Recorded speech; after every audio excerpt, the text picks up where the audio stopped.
A John Deere 8R 410 row crop tractor rolls off the Waterloo line in Iowa with a sticker that can clear $600,000 once you spec it with the right hitch, the right duals, and the auto track activation. That machine has run American corn ground for 2 generations. Deere was founded in 1,837 inches, Grande Tour, Illinois, moved its plow shop to Moline in 1848. There is no farmer in the Midwest who hasn't either owned green paint, sat in a green cab, or argued with a neighbor about it. The Waterloo Works has been stamping out row crop tractors since 1918. That history is real, and any operator pretending otherwise hasn't pulled a planter at 4 inches the morning hoping the SF1 signal holds. But something shifted, quietly at first, then in the auction barns. In January 2025, the Federal Trade Commission, the FTC, filed suit against Deere & Company in the Northern District of Illinois, joined by the Attorneys General of Illinois, Minnesota, and Wisconsin, alleging the company had built a repair monopoly by restricting access to its service advisor software, forcing growers back to authorized dealers for work a farmer used to do with a wrench and a shop manual. That case followed years of right-to-repair fights, a 2023 memorandum of understanding with the American Farm Bureau Federation that critics called toothless, and a class action consolidated in the same Northern District of Illinois multi-district litigation that's still grinding forward. Farmers noticed, then they started looking at the European iron parked at the edge of the lot at the Big Iron Auction in West Fargo, North Dakota, and at Meckham's Gone Farm and Sales, and they started asking what a Fendt 1050 Vario actually costs to run against an 8RX. This is the story of why American growers are walking slowly toward green paint with red wheels. Row crop operators, if you've ever sat in a cab past midnight wondering why a sensor code locked your tractor out of the field, stay with this one and hit subscribe. Start with the machine itself. Fendt is based in Marktoberdorf, Bavaria, founded in 1937, and owned by AGCO out of Duluth, Georgia, since 1997.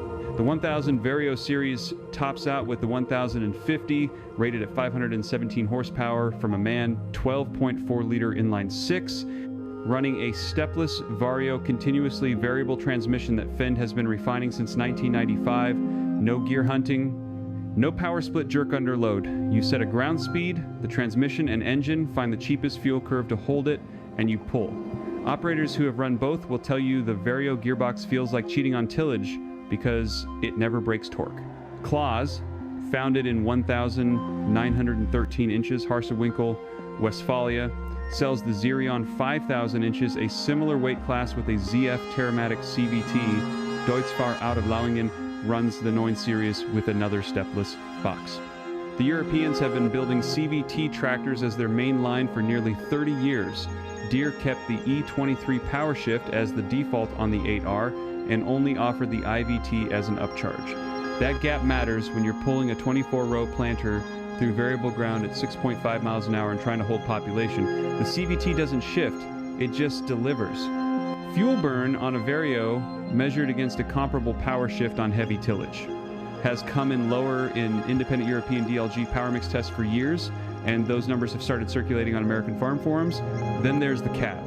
Fendt's Vario Guide steering is Isobus native and brand agnostic.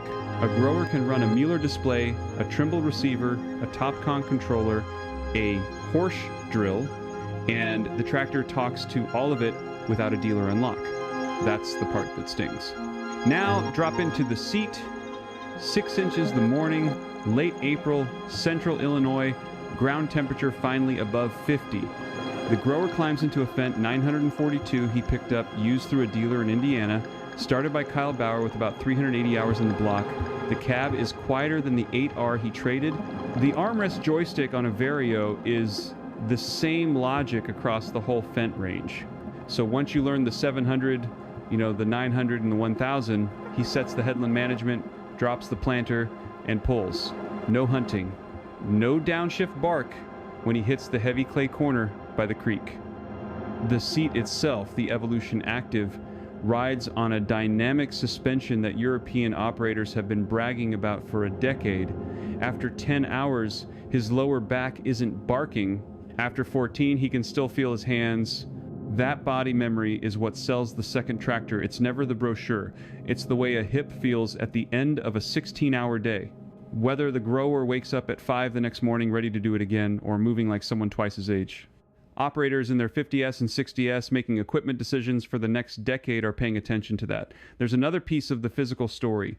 When something does go wrong on a Fendt or a Claas, the diagnostic port isn't locked behind a dealer subscription the way service at Divasor has been on Deere. AGCO publicly committed to right to repair in a 2023 memorandum.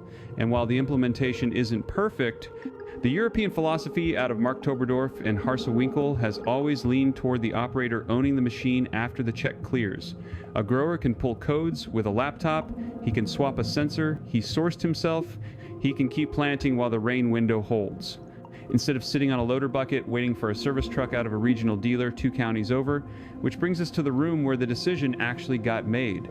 Deere's leadership, under CEO John May since 2019, made a series of choices over the last decade that prioritized software margin, dealer channel control over operator autonomy, the shift towards subscription-based features, auto-track activations sold by the year, JD-Link data flowing back to Moline, the tight grip on Service Aid Advisor 5.3, all of it was a strategy to turn a tractor sale into a recurring revenue stream.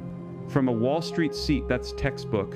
From a planter seat at 2 a.m. with a clogged row unit and a locked controller, it's something else. The FTC complaint filed the 15th of January 2025 alleges Deere unlawfully maintained a monopoly over repair services. Deere has denied the claims and moved to dismiss. The case is live as of this writing. Meanwhile, Deere announced production shifts that landed hard in the Quad Cities.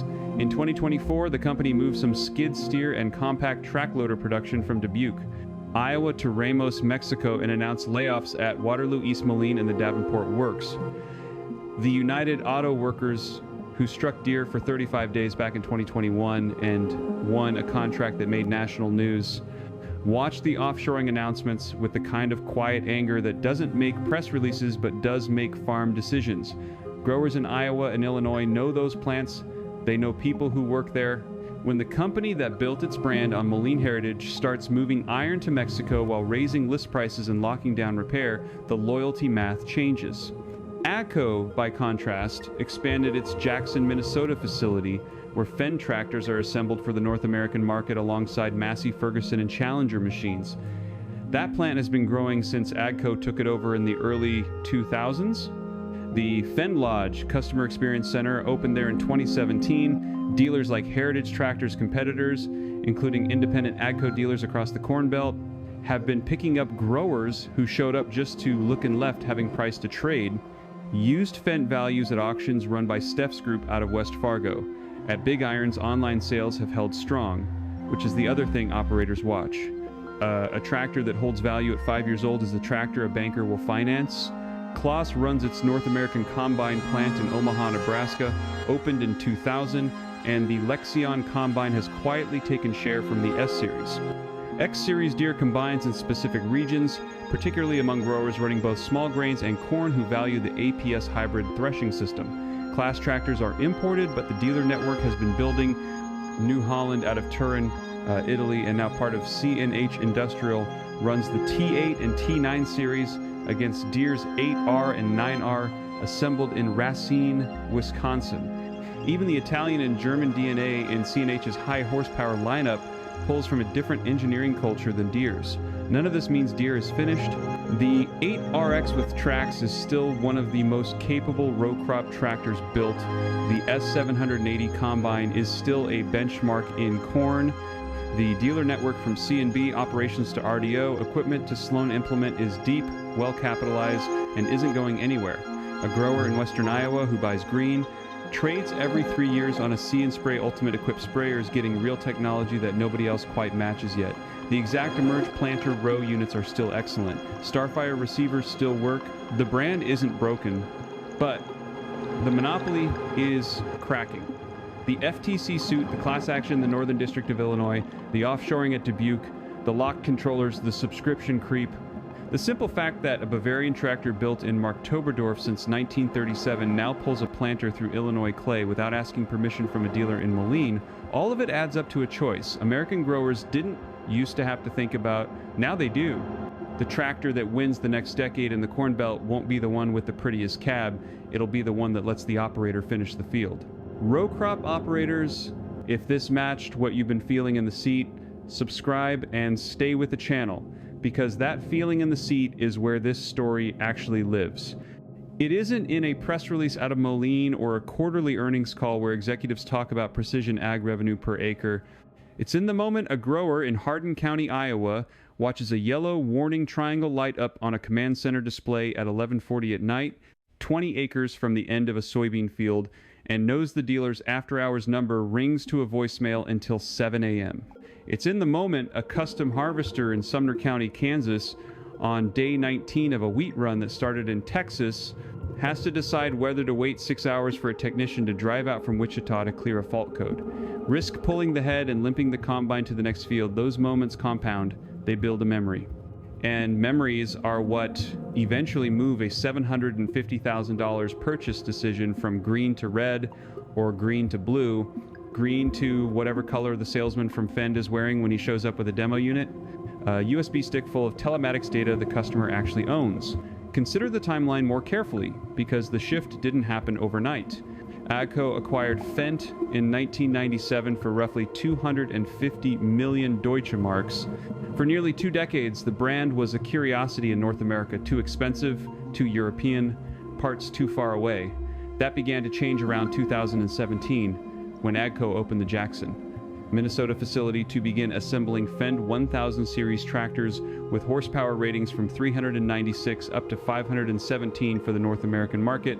By 2022, Fendt had crossed a threshold most analysts didn't see coming in the high horsepower tractor segment. The 1167 Vario MT and 1165 MT were taking real share from the Challenger lineage AGCO had inherited and from Deere's 9RX. CLAAS, meanwhile, opened its Omaha, Nebraska factory back in 2000 and has been building Lexion combines on American soil for 24 years now, long enough that a generation of operators in Nebraska and Kansas grew up running them and never developed the green loyalty their fathers had. The right to repair fight has its own dates worth knowing. In January 2023, John Deere signed a memorandum of understanding with the American Farm Bureau Federation, promising to give farmers and independent repair shops access to diagnostic tools, manuals, and parts. Critics, including the National Farmers Union and PERG, pointed out almost immediately that the MOU was non-binding, contained no enforcement mechanism, and explicitly prohibited the Farm Bureau from supporting right-to-repair legislation while the agreement was in effect. Colorado then passed HB 23, 1,011 inches, April 2023, the first state-level agricultural right-to-repair law in the country, requiring manufacturers to provide parts, embedded software, firmware, tools, and documentation to owners and independent repair providers. The FTC's January 2025 lawsuit against Deere, joined by the Attorneys General of Illinois and Minnesota, alleges that Deere has unlawfully monopolized the repair services market for its agricultural equipment, forcing farmers to use authorized dealers for repairs that the equipment is technically capable of allowing the owner to perform. Deere has denied the allegations and moved to dismiss. The case is ongoing, and depending on how it lands, it could reshape not just Deere's business model, but the entire aftermarket structure of American agriculture. The financial stakes for individual operations are larger than they look from a distance. A typical row crop farm in central Illinois running 2,500 acres might carry $2.5 to $3.5 million in equipment at replacement cost. Annual depreciation, interest, repairs. Software subscriptions on that fleet can run $180,000 to $250,000, sometimes more than the cash rent on a quarter section of ground. When a JD-Link Connect subscription renewal arrives at $600 per machine per year, and the operation runs 8 machines, that's $4,800 just to keep the telematics talking. When a section control unlock on a sprayer costs $3,200, and the auto track activation on a tractor costs another $2,500. The math starts to feel less like buying equipment and more like leasing access to equipment the farmer technically already owns. Fendt's pricing model, by contrast, tends to bundle most of those features at point of sale. A 942 Vario in a Profi Plus configuration comes with the guidance, the section control, the VarioGrip tire inflation system, and the telemetry baked into the sticker price. The sticker is higher, the recurring bill is lower. Over a 7-year ownership cycle, the gap narrows in ways the spreadsheet doesn't lie about. There are counter arguments, and they deserve airtime. Parts availability for European brands in the middle of harvest is still the single biggest risk factor a grower takes on when he leaves green. AGCO has invested heavily in its parts distribution center in Batavia, Illinois, and Claas runs a North American parts hub out of Columbus, Indiana, but neither matches the density of Deere's network when the wheel motor goes out on a Sunday afternoon in October. A farmer in Bureau County, Illinois can have a part in hand from a Deere dealer within 4 hours on most weekends. The same farmer running a Fendt might wait 2 days or 3, and in a harvest where the grain moisture is dropping a point an hour. Rain is forecast Thursday. 2 days is not an academic problem. It's a yield loss, it's a quality discount at the elevator, it's a real number on a real check. Resale value is the other counter argument. A 3-year-old Deere 8R with 1,200 hours holds value in the used market the way few capital assets in agriculture do.